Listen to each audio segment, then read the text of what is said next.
Imagine this scenario for a moment. You wake up, still groggy, craving that first magical cup of coffee to kickstart your day, but as you shuffle into the kitchen, you notice something odd. The familiar coffee jar is nowhere to be found. You pause, trying to remember. Suddenly you recall your roommate mentioning yesterday that they were running low on coffee. You also remember hearing them moving around in the kitchen late last night. Curious, you check the trash can and spot an empty coffee bag. The same brand you both always buy. The evidence is piling up. Instantly, your mind starts connecting the dots. The missing jar, the late-night kitchen noises, the empty bag. It all points to one conclusion. Your roommate finished the coffee. This is your brain in action, gathering small pieces of evidence and weaving them into a likely story. You're not just guessing, you're reasoning. We do this kind of mental detective work all the time, often without even realizing it. We piece together reality from scattered fragments, building a bigger picture from little clues. This process is called inductive reasoning.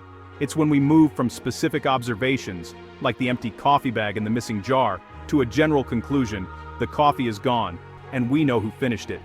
Inductive reasoning helps us make sense of the world, especially when we don't have all the facts. It's how we fill in the blanks and make everyday decisions. But there's another powerful way we reason: deduction. Imagine your roommate left a note on the fridge: whoever finishes the coffee buys a new bag. And you clearly remember pouring the last cup yesterday. Now, you don't just guess, it's certain. You deduce, based on the rule and your action, that it's your turn to buy more coffee. Deductive reasoning starts with a general rule or principle, and applies it to a specific situation to reach a definite answer.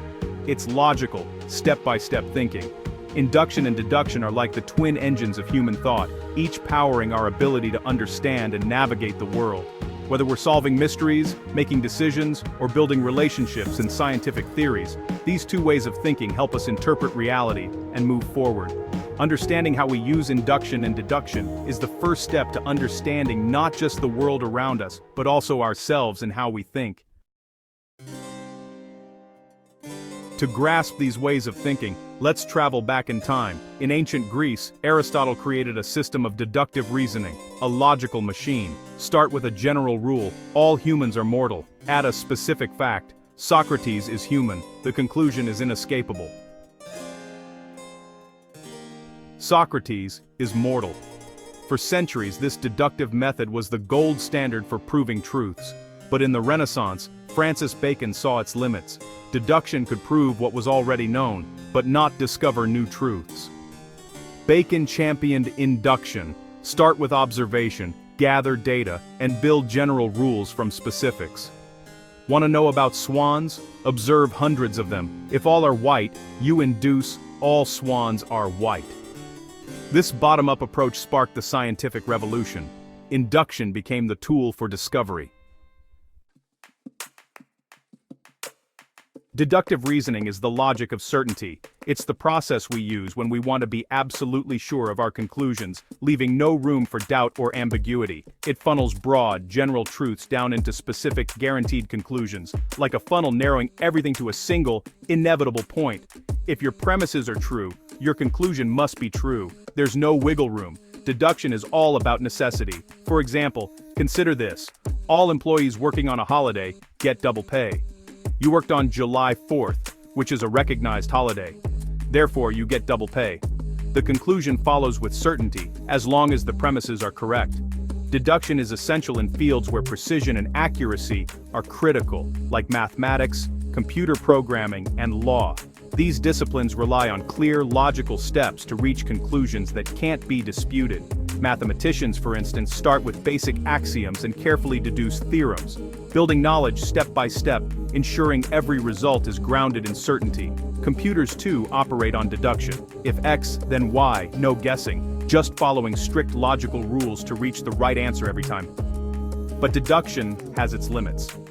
It can't create new knowledge or uncover hidden truths. It only works with what's already known and accepted as true.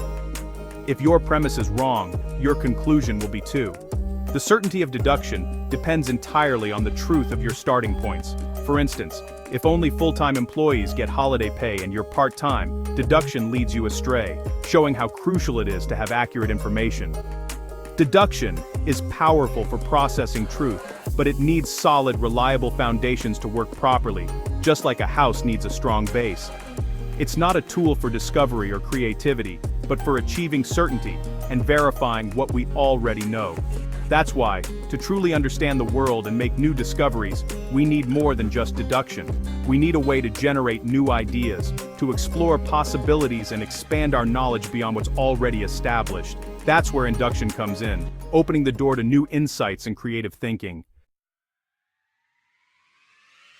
Induction is the explorer's tool, moving from specific observations to general rules. It's the way we turn scattered clues into a bigger picture, connecting the dots to reveal patterns in the world around us. Taste a few green apples, all sour, and you conclude, green apples are sour. This simple act of tasting and generalizing is something we do every day, often without even realizing it. Children learn this way: touch something hot, feel pain, and generalize that hot things are dangerous. Through trial and error, they build a mental map of what's safe and what's not. Induction is about probability, not certainty. Science thrives on induction, using repeated experiments and observations to build theories that explain how things work, always leaving room for new discoveries. A biologist observes hundreds of robins laying blue eggs and proposes, robins lay blue eggs. The more evidence collected, the stronger the case becomes, but there's always a chance for exceptions.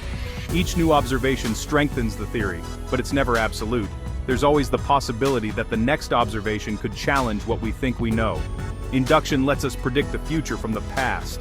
By recognizing patterns, we make informed guesses about what's likely to happen next.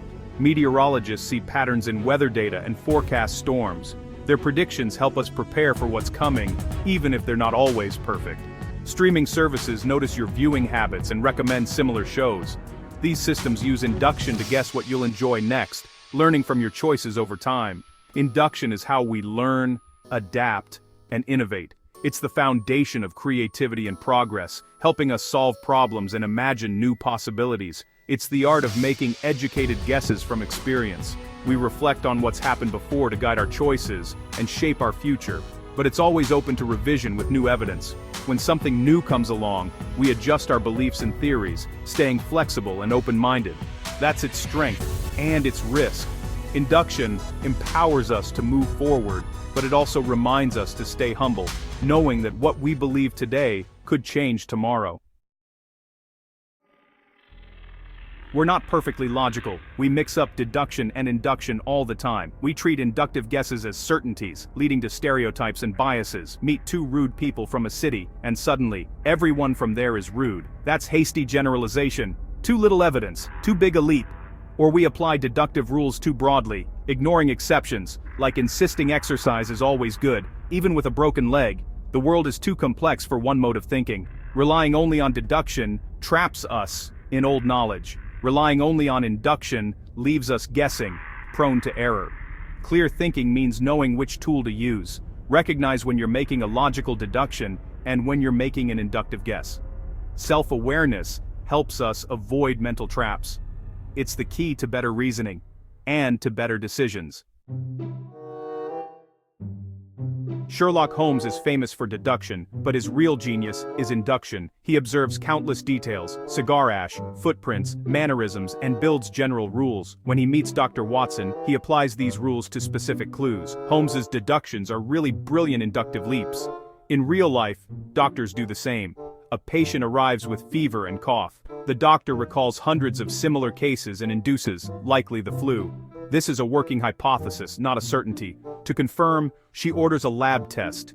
If the sample has the virus, the indicator turns blue. The test is deductive, rule applied to a specific case. The diagnosis starts with induction, ends with deduction. This interplay is crucial in medicine, science, and daily life. Relying on both methods leads to better outcomes. It's how we solve problems, big and small. The modern world is built on the partnership of induction and deduction. Science starts with observation. Newton sees an apple fall. From many such observations, he induces the law of gravity. Deduction then takes over. If gravity is true, we can predict planetary motion.